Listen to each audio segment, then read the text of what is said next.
Hey everyone, and welcome back to News to Science, where we discuss comics, movies, games, and more. Today is going to be a special video. My name is Ronnie. This one is dedicated to you all. This is something I've been thinking about, from reading your comments to trying to come up with a good title for this video. Yes, I just want to make you all aware that I do read your comments. I heart some of them, I respond to some of them, I even troll some of you with love, and then there are those I just straight up ignore. But to the creative ones, you guys deserve the spotlight in this one. I can't always come up with the ideas. Sometimes I need a little inspiration. I just want to thank you guys for the immense support I've been getting from you all these past few months. We're already approaching 7,000 subscribers at the time of me making this video. Who knows, maybe in about 24 hours from the time of me uploading this video, we may be a little well past 7,000 subscribers by then. I'm really trying to reach 10,000 subscribers by December. Makes an excellent Christmas present if you ask me. Anyways, over the past few months, you all provided your ideas as to what features Marvel Spider-Man 2 should have, whether it came to gameplay mechanics, costumes, larger cities, and more. A lot of you submitted more or less the same ideas, and so I went on ahead and picked the top 5 that stuck out the most to me. Be sure to like, comment, subscribe, and click on the bell notification so y'all don't miss videos like this. I post videos every day, and I live stream on Sundays and Tuesdays from 8:30 to 10:30 p.m. Eastern Time, and solely on Twitch on Thursdays at the same time as well. Join my Discord. Invitation link is in the description box below, along with the links to my Twitter and Instagram. Without further ado, let's start from number 5, larger map. It goes without saying that most open world Spider-Man games, except you Ultimate Spider-Man, only has Manhattan open and available to traverse in. A lot of us, including myself, want this feature.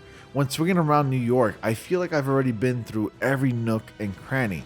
The thing is, believe it or not, New York in Marvel Spider-Man is a bit compressed. If anything, it's the most accurate representation of New York I've ever seen in a video game. But with the power of the PlayStation 5, not only can we have more of an actual life-size New York City, but add the other boroughs that surround Manhattan, such as the Bronx, Queens, and Brooklyn. I honestly don't want to see the same Manhattan map for the third time. The PlayStation 5 is plenty powerful to handle such a map. If I see this map for the third time, it definitely won't be a charm.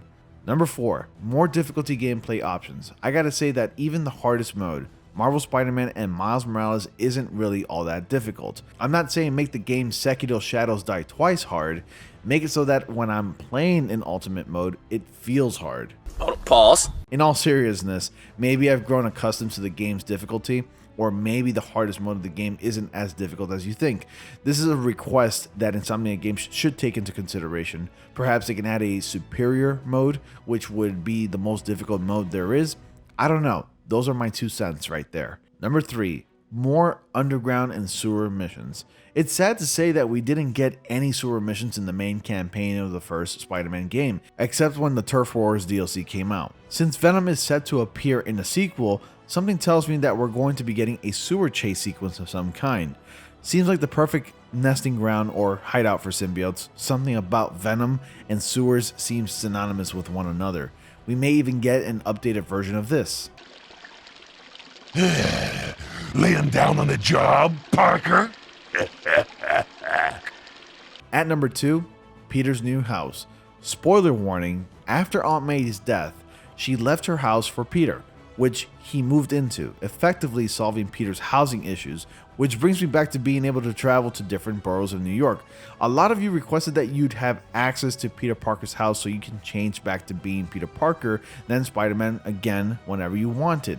As much as I want this, I don't think it's going to happen because Insomniac Games to be on the path on making linear Spider-Man stories without making it feel like the narrative is too linear, thanks to the side missions you can do on the back end when you want to do Spidey stuff or patrol New York City while you wait for the next part of the story to continue. I really wouldn't mind if that convention was thrown out the window for the sake of being able to have that flexibility of being Peter Parker whenever you wanted.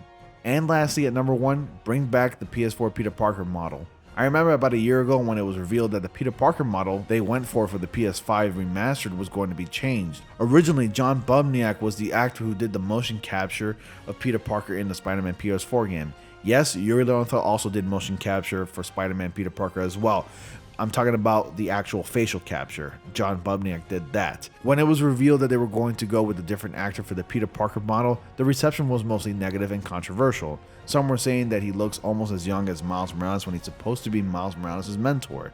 Yuri Lowenthal, who voices Peter Parker, Spider-Man, playfully admitted that the stupid bones on his face were the reason for the change. Things escalated so badly to the point that Insomniac Games and Ben Jordan, the current Peter Parker face model, were sent nasty messages and even death threats demanding the model to be changed back to John Bubniak's. Personally, I do prefer Bubniak's face over Ben's Jordan, but Ben's Jordan's face model really did grow on me. If they're going to continue using Ben's face, change his hair up a bit. Peter Parker always looks better with lengthy hair. And that's about it for the top 5 requested features you guys recommended Marvel Spider-Man 2 should have. Thank you all so much once again. I couldn't have done this video without you guys commenting on my videos. You're all what keeps me pushing out videos like this for you all to enjoy. And I thought I'd acknowledge all of you by making this video for you. Thank you once again. Be sure to like, comment, subscribe, and click on the bell notification so you all don't miss videos like this. And I will see you all in the next comic panel.